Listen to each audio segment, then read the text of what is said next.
I'm Mary Mammoliti. I'm a chef, I'm a food blogger, and I'm partially sighted. I believe that, like music, food is a universal language that brings people together.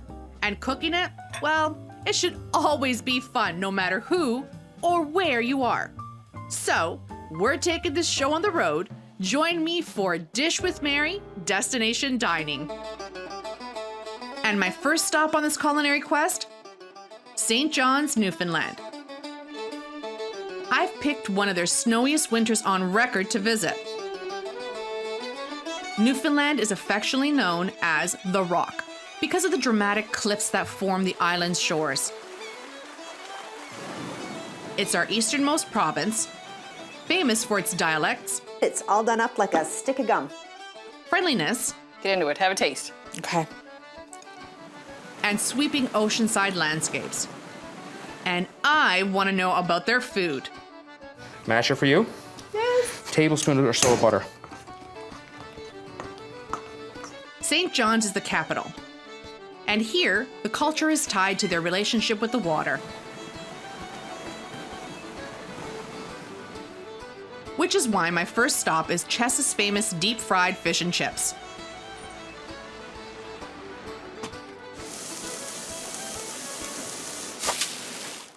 His granddaughter, Vicky Barber, joins me in a booth at the diner. When I think about Newfoundland, I think about fish and chips. Good. And I've heard a lot about Chess's. Well, that makes me very, very happy. So I know you've been here for quite some time. 68 years. We're coming up to 69 now.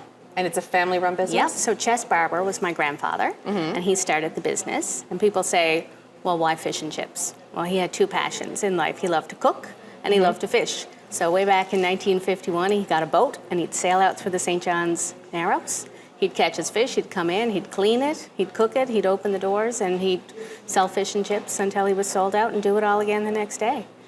So I'm sitting here smelling this fantastic dish in front of me. I've got some battered deep-fried cod. Codfish, yep. The special fries, nice and golden, Chips. crispy. Chips in Newfoundland. Okay, chips. Which- So in one container, we've got gravy, regular brown gravy. Brown gravy made from chicken. Okay, Which and is the really other? good.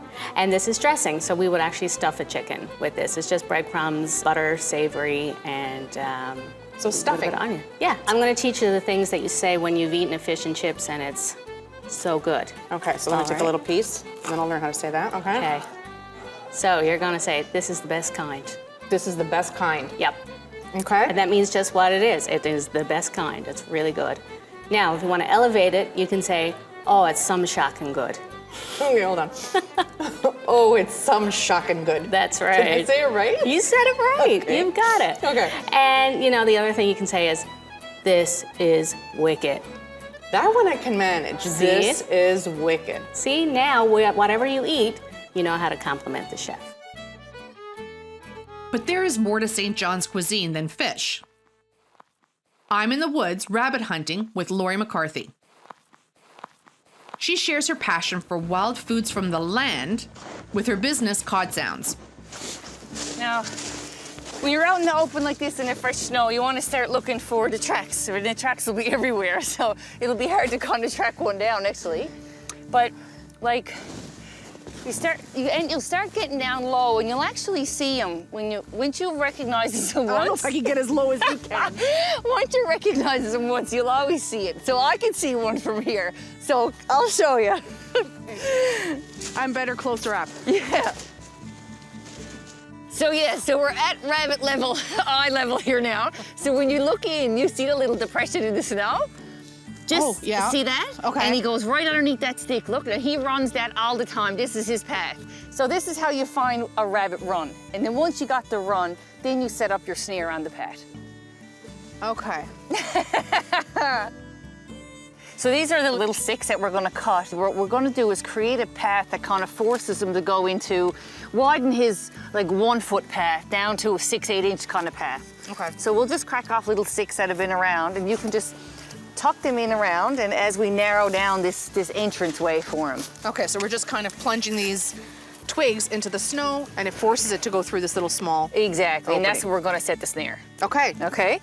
All right, so we've got the wire here. I'm going to take the wire and tie it off on this tree trunk. And then the hole that you have is a slip knot made with brass wire. It's the only legal wire you're allowed to use now. The hole needs to be able to fit your hand into it, maybe a centimetre on each side of your knuckles where your hand is at its widest.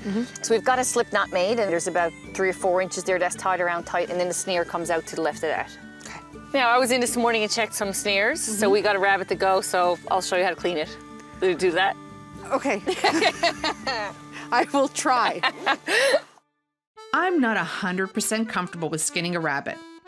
So this city girl stands a few feet away while Lori demonstrates. You know, rabbit snaring and eating rabbit meat has always been part of our tradition growing up. And mostly in the fall of the year, people look forward to it because it was a break from eating fish all summer, right? And so we always grew up eating, and it was always a delicacy, and it still is today. First, we're going to just take little nicks up by the top of the legs, and the rabbits usually will all come off in one piece. You poor thing. I'm good. I'm good. So yeah, we'll head back to the workshop and do a little bit of cooking up this rabbit. Hey, get you a taste of it. That's where I'm comfortable. And it wasn't as bad as I thought. I mean, I can really sense the respect that you have for the animal. Well, yes, absolutely. And now today, every bit of the rabbit is used. We head to Lori's house, and she cooks up a rabbit stew as her family has done for generations. She trims the rabbit meat, fries it in a cast iron pan in a wood stove, embracing tradition. She adds onions, carrots, potatoes, and parsnips. The flavors start to meld. It all simmers, topped with what Newfoundlanders would call a duff, and what I would call a dumpling. So there you go, rabbit stew. Get into it, have a taste. Okay. Phenomenal. Oh, thanks. Like the flavors of it. This is super old-fashioned way. You know, these are the rabbit tenderloins. See if you have a little taste of this. Okay, just use my hands? Yes, get it in there. Okay. Very good. Very good. It's nice, yeah. Yeah. So it's nice to give you a taste of both worlds, I say, you know? Because today this is how you'd see it done in some of the restaurants in town. And traditionally, this is how you see it. As a stew form? Yeah. Okay. So this is what you'd call a fine feed of rabbit. So if I can say that, am I officially a Newfoundlander? Absolutely. A fine feed of rabbit. There you go. Passing on traditions from one generation to the next is important to Lori. So, she's invited me back the next day to learn about another special dish in the kitchen with her mom, Shirley Butler. What is flipper pie? It's a traditional Newfoundland dish that we serve in the spring of the year when the seals are plentiful.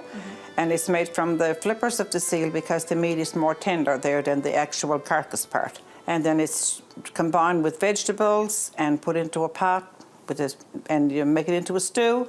And you put a pastry on top to bake it, and it's really delicious. So what do we have on the cutting board in front of us? We have diced rutabaga or turnip. We have chopped white onion, regular onion. We have chopped carrots, and we have chopped parsnip. We also have 2 plates in front of us. This one is flipper. Okay. It's the seal flippers. And this is the loin part, which is much more tender and cooks a lot quicker. And outside of Newfoundland, there hasn't been a lot of good press around the seal industry. No, we've noticed. Yeah, no, there hasn't been. You know, there seems to be a story that's been continuing for as long as we've heard it, right? How can you help me understand this? It's a very sustainable hunt. It is a highly regulated hunt. What you see, what's been portrayed out there is not the truth. This is a meat that we take as part of our diet, and we've always taken it as part of our diet. It's just like any other hunt out there. No one likes the idea of what happens to put meat on your table, but it's just the reality of it. There's a fork here. There's a fork there. You're up. That's me. Okay, I've never tasted this. The very first. Okay. Okay.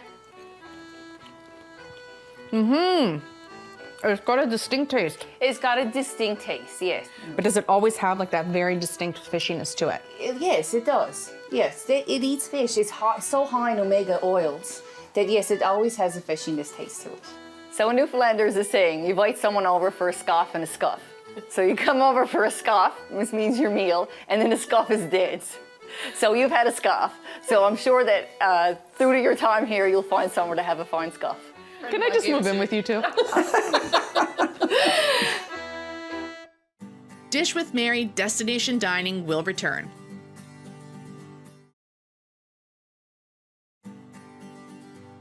You're watching Dish with Mary Destination Dining. St. John's, Newfoundland. What a wealth of new flavors. And I'm not slowing down. Let's hit the Celtic earth for some traditional pub cuisine with Chef Brian Piercy. So what do we have on the plate in front of me? We have a sweet pickle mustard tartar sauce. Okay. We have pan-fried cod tongues with fried pork scrunchions, a lemon wedge, an apple and cherry tomato with a balsamic dressing salad. Okay, they're really cod tongues. Yes, they are, yeah. They're actually the tongue of a cod. They're chopped out. No way. Yep. And they're there's pan-fried no with way. salt, pepper, flour, till golden brown, and we serve them with a salt pork scrunchions. Now the scrunch is what? It's actually pork fat that we cure in salt. And then we take it, chop it up in dices, and pan-fry it. Oh, that's what these are. Yep. Whole thing, just pop it in? Go for it.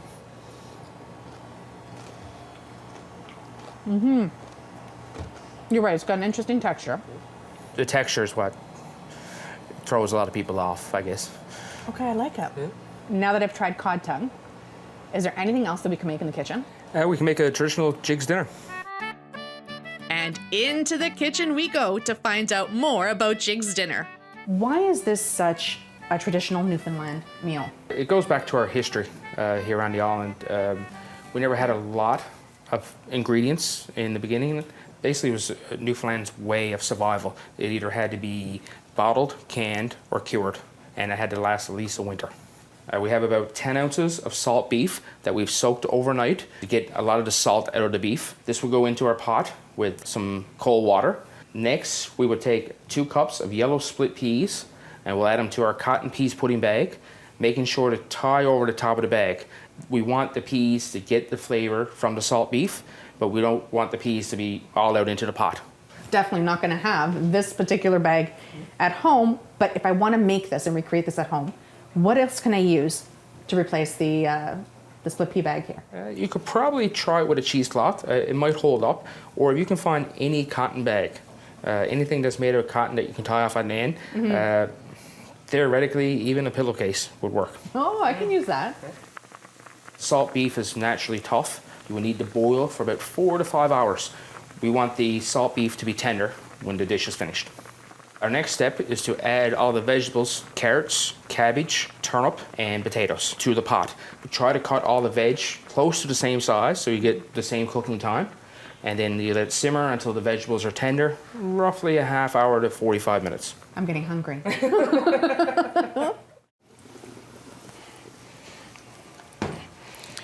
And after about 5 hours, we have Jig's dinner.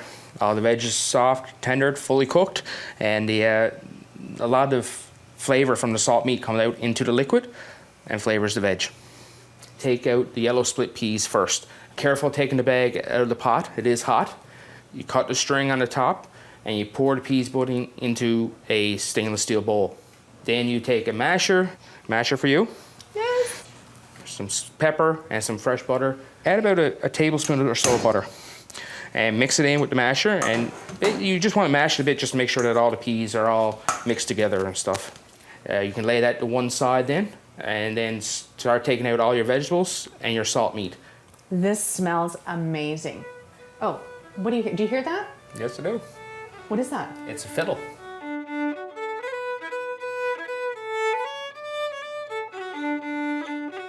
What better to go with our heaping plates than a couple of stouts with foam to the brim?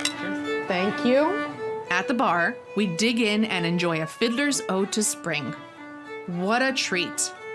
Jig's dinner is delicious. I kind of want to taste a little bit of everything. A new day and on to another unique taste. Today, I visit Classic Cafe East and owner Fred Reardon. So what is the history and the story behind Towton? Basically, a Towton would be leftover bread dough. When Mom was making bread, recipes weren't really used. You didn't have exact amounts. So when you were making your loaf of bread, there was always a little bit left over. So not enough for a pan, not enough to do anything with. So what did you do with it? You fried it up. So we've got 2 round tones in front of me, probably about the size of the palm of my hand to the tip of my fingers. And drizzled with molasses. The way I would recommend you eat it is just pick it up, rip it in half, or whatever size piece you'd like, and just put it in your mouth. Oh my God, this is so good. It's got like this crispy, crunchy outer layer, and you're right, it's so soft on the inside. Yep. I definitely can eat both of these right now. Can I take it home? Yes, you can. I'm not sharing. With Towton in hand and in mouth, I'm off to explore the flavors of St. John's Winter Farmers Market. As I wander around the indoor market, my senses are buzzing. There is so much to check out, from the local artists to jewelry vendors. And of course, I find something to taste. Mary! Janet Heron, creator of Wild Mother Provision, serves up a bowl of porridge for me. She also makes a very unique product to Newfoundland.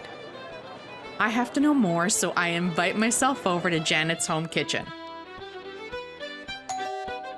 Beer vinegar. Beer, vinegar, 2 of my favorite things. Me too. So many questions, but the first one that comes to mind and that I really want to know about, and I see it on your t-shirt, Wild Mother Provisions. Where did the name come from? The name came from the fact that a wild mother is a natural yeast that is around us in the air, but a specific strain of wild yeast called Acetobacter, which helps with making vinegar. All vinegar starts as alcohol. So you have red wine vinegar, white wine vinegar, rice wine vinegar. Beer vinegar is a very old thing that people have forgotten about. I discovered in the Newfoundland Dictionary of English something called the Newfoundland vinegar plant, and that was a home fermented vinegar that Newfoundlanders kept in their kitchen and they used for culinary purposes, but also for medicinal purposes. We've got 2 samples of the beer vinegar in front of me. 1 golden, 1 dark brown. I'm going to try the golden one first. Go for it. Now, I'm assuming they have a slightly different taste. Each one, okay. Let me see if I can figure this out. I kind of pick up like a little bit of apple in that. Golden one is a blend of different beers. So you've got lots of different hops in there. So it's like, I mean, it's an ale, there's a bit of cream ale in there, there's a bit of, I mean, it's whatever we get, we throw in that one. So it's always a little bit more acidic too. And that's So probably that's why why you get the appley kind of thing I off link of it to the apple cider. Okay. Okay, I'm going to move on to the dark Newfoundland beer vinegar now.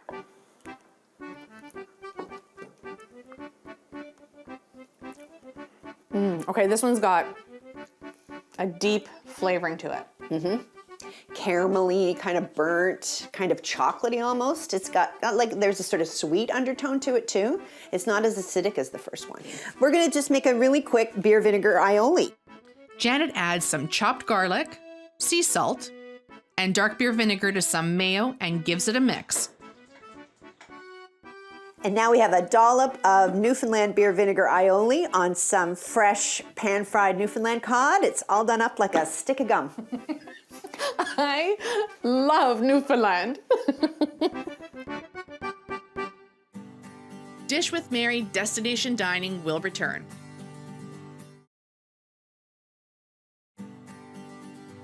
Welcome back to Dish with Mary Destination Dining. St. John's, Newfoundland, where an important part of taste is the utensil. I stopped by the quaint seaside neighborhood of Quidi-Vidi, home of the village plantation where I meet artisan Simon Collins from Spanog. We've got a whole bunch of wood around us, some woodworking tools. Is it fair to say we're in your workshop? Yes. Okay. So what are we doing here? We're going talking about spoons and how to make them and why I make them. Wooden spoons? Wooden spoons, yes. Okay. Yeah. Why did you choose spoons? Like, why not a fork? Why a spoon? Like a spoon, you could argue, is one of the oldest implements that people would have started to use. Yeah. Like, kind of was drawn to this craft because it provides an alternative to mass-produced items. And what type of wood do you use for your wooden spoons? Around here, I would generally use maple, birch, or cherry. So why wood and not plastic? Mainly because wood is less likely to hold on to bacteria, whereas plastic is really good at catching and holding bacteria, especially if there's any scratches in it. Also, wood isn't going to transfer any unwanted material or chemicals into your food as you're cooking, whereas some plastics can do that. And wood just feels nicer in the hand.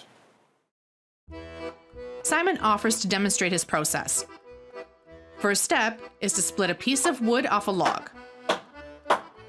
Then work this piece down with an axe to make a spoon blank, which is the right size and shape with a stencil outline. Now cut away to create the spoon shape. And the last step, I get to try, using a knife to shape the handle. Oh, that was good. There you go. So most of the energy that went into making the spoon is just my own, and a love and a passion for creating wooden spoons. And there's love and passion in food, so it works beautifully together. Totally. Now to enjoy the nightlife of George Street. It has the most bars per square foot in all of Canada. This is where I find Christian's Bar and the most popular Newfoundland tradition, the Screechin', with the Screechin' master, Keith Vokey. First, I speak the local dialect. These days, I can't. These days, you're old. Okay, tell you what, my love. We'll break it down a bit for you, okay? Now up along being the mainland, up along they'll say, indeed I am. But down here they'll say, deed I is. So you say, deed I is. Deed I is. Me old cock. Me old cock. Long may your big jib draw. Long may your big jib draw. There you go, my love. You got it there. All right, okay. The next Newfoundland word that you gotta learn is nux, because I need y'all down on your nux there now. The reason why I'm asking y'all down on your nux is because years upon years ago, we used to trade our fish with the Jamaicas for their rum. It was a very, very strong rum. And as we were barreling up our last kettle of fish and tossing it on the schooner, we would get down on the wharf on our nux, down on our knees, and we would kiss the fish because we knew it was coming back to us in the way of Jamaican rum. I got a little buddy for you to meet, so pucker up, Buttercup. Oh, she stood through. There you go. You got her, my love. Now that's a cold fish. And to finish off with a shot of rum. Here's a health to your company and one for the lasses. Let's all drink and be merry all out of our glasses. Let's drink and be merry, but that's the refrain, for we may or might never all be here again. Up to the lips, over the gums, look how God here she comes. Look your back.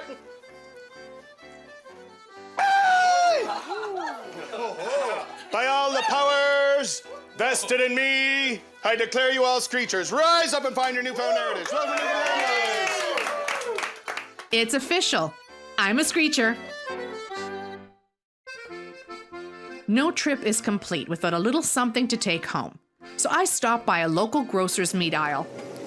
Just when I thought I've tried everything Newfoundland has to offer, I find wild Newfoundland bottled moose.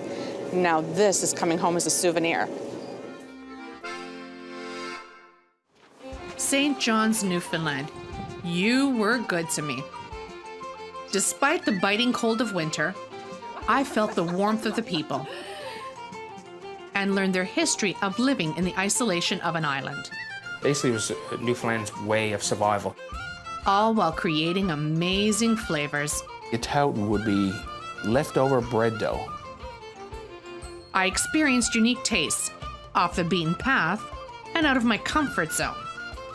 First, we're going to just take little nicks up by the top of the legs, and the rabbits usually will all come off in one piece. You poor thing. I'm good. I'm good. The flavors were as lively as the people who created them. Very good. I learned some local expressions. Oh, it's some shocking good. That's right. Did I say it right? You said it right. Okay. You've got it. And had lots of laughs. I love Newfoundland. I uncovered what makes these humble islanders tick. A love and a passion for creating wooden spoons. And there's love and passion in food, so it works beautifully together. Totally.